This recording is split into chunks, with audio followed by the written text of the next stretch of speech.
হরে কৃষ্ণ। লীলা পুরুষোত্তম শ্রীকৃষ্ণ। একাদশ অধ্যায়। বৎসাসুর এবং বকাসুর বধ।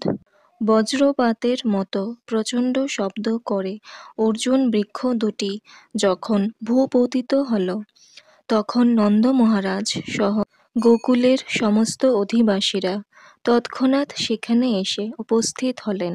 এই দুটি বৃক্ষকে হঠাৎ সেভাবে পড়তে দেখে তারা অত্যন্ত আশ্চর্যান্বিত হল। তাদের পতনের কারণ খুঁজে না পেয়ে তারা হতভম্ব হয়ে গেলেন। উদুখলে রজ্জুবদ্ধ অবস্থায় কৃষ্ণকে সেখানে দেখে তারা ভাবলেন যে এটা নিশ্চয়ই কোনো অসুরের কাজ হবে, তা না হলে এটা কি করে সম্ভব। তারা অত্যন্ত উদ্বিগ্ন হয়ে উঠলেন, কেননা শিশু কৃষ্ণকে সবসময় এই ধরনের অদ্ভুত সমস্ত ঘটনা ঘটছিল। বয়স্ক গোপেরা যখন এইভাবে নানা রকম দুশ্চিন্তা করছিলেন, তখন সেখানে ক্রীড়ারত গোপ শিশুরা বলল যে উদুখলের সঙ্গে রজ্জুবদ্ধ কৃষ্ণ সেই উদুখলের টানে সেই গাছ দুটি ভূপতিত করেছে। তারা বলল, কৃষ্ণ যখন এই দুটি গাছের মাঝখানে এসেছিল তখন সেই উদুখলটি সেখানে আটকে যায়।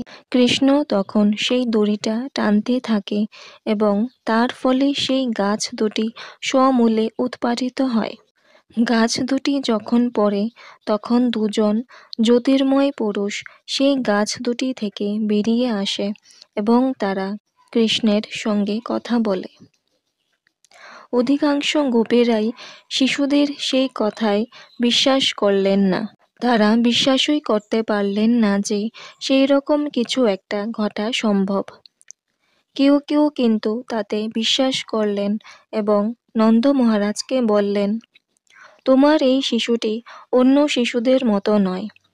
তার অলৌকিক শক্তির প্রভাবে সেই রকম কিছু ঘটলেও ঘটতে পারে। তার পুত্রের এই অসাধারণ ক্ষমতার কথা শুনে নন্দ মহারাজ হাসতে লাগলেন। তিনি এগিয়ে এসে তার কোমরের দড়িটি খুলে দিলেন। বয়স্কা গোপিকারা তখন কৃষ্ণকে তাদের কোলে তুলে নিলেন।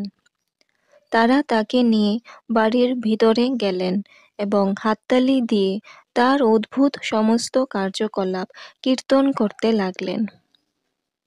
কৃষ্ণ একজন সাধারণ শিশুর মতো তাদের সঙ্গে সঙ্গে তালি দিতে লাগলেন।